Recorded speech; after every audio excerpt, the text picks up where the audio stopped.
అందరికీ నమస్కారాలు. నా పేరు మాండ నరసింహుడు. చెంచు గిరిజన అనుభవ వైద్యం. మా పెద్దలు తరతరాలంటే 5వ తరాలంటే వైద్యం చేసుకొస్తున్నారు.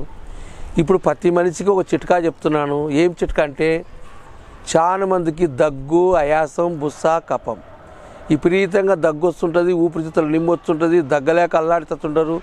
రాత్రి పగులు నడిస్తే ఆయాసం వస్తుంటుంది, కూర్చుంటే ఆయాసం వస్తుంటుంది.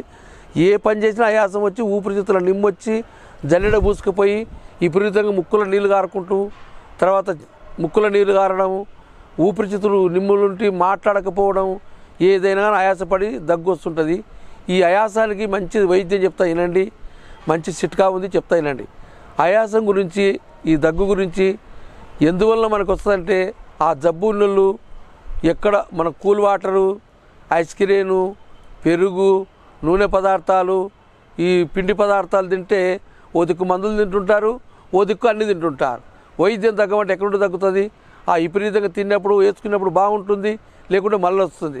అందుకోసం ఈ పిండి పదార్థాలు తిని వాతావరణంలో తింటే ఈ రోగం వస్తుంది. కాబట్టి చల్లని వాటర్ తాగితే ఈ రోగం వస్తుంది. కాబట్టి నువ్వు చల్ల వాటర్ తాగినా, తిండి పదార్థాలు అన్న తిన్నా, పత్తెలు లేకున్నా మన ఆదివాసి గిరిజన వైద్యం తింటే శాశ్వతంగా నివారణ ఉంటుందని మరొకసారి చెప్తూ ఈ వైద్యం అనేది మీకు అందరికీ చూపిస్తా చూడండి. ఇది తేలుగొండి ఆకు అంటారు. తేలుగొండి ఆకు, దీనికి తేలుగొండి ఆకు ఉంటుంది, దీనికి కొండిట్టు ఉంటుంది, ఆకు ఇట్టు ఉంటుంది, తేలుగొండి ఆకు అంటారు దీన్ని.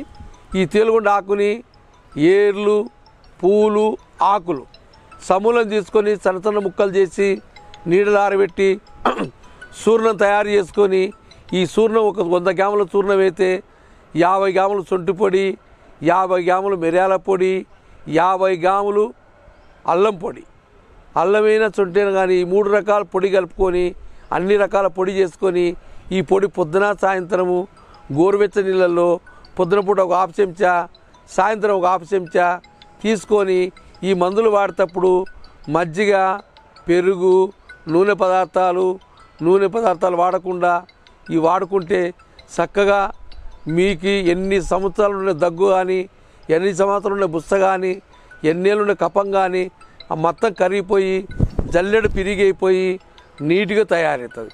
అందుకోసం ఈ వైద్యం అనేది మన పెద్దలు, ఈ చెట్టు పేరు తేలుగొండి చెట్టు అంటారు. దీంట్లో ఈ రకమైన వైద్యాన్ని మీకందరికీ మంచిగా ఉండాలని చాలామంది బాధపడుతున్నారు. ఒక నెల వాడి చూడండి. నెలలో బాగుంటేనే మీరందరూ మీ 10 మంది చెప్పుకోండి, మీరు ఆరోగ్యవంతులు ఉండండి. ఎందుకంటే తేలుగొండి చెట్టు అనేది చాలా పవిత్రమైన మూలిక. ఈ తేలుగొండి పేరే తేలుగొండి చెట్టు. ఆయాసానికి చాలా నంబర్ 1.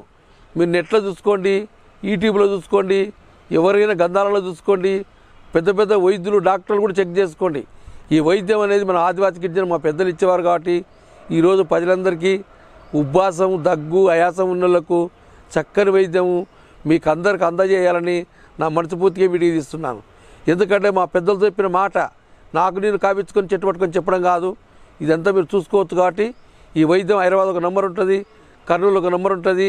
ఈ వైద్యాన్ని చక్కగా వాడేటప్పుడు పత్యం ఉండి చేసుకొని, ఆయుర్వేదానికి పత్యం, మాట సత్యం ఉండి వైద్యం చేసుకుంటే శాశ్వతంగా ఒక ఎక్కువ ఉంటే 3 నెలలు 4 నెలలు వాడితే ఎప్పుడు రాకుండా కంప్లీట్గా నీ ఊపిరితిత్తులు పిరి అయిపోయి, నీ తలలో కఫమంతా కరిగిపోయి ఫెస్ట్గా తయారవుతుంది. మరొకసారి వాడి అందరికీ నమస్కారం చేసుకుంటూ, హైదరాబాద్ ఒక నంబర్ కర్నూలు ఉంటుందని ఆదివాసి గిరిజన వైద్యంగా తరఫున మీరందరికీ ఆరోగ్యంగా ఉండాలని మనస్ఫూర్తి నమస్కారం పెట్టి చెల్లిస్తాను.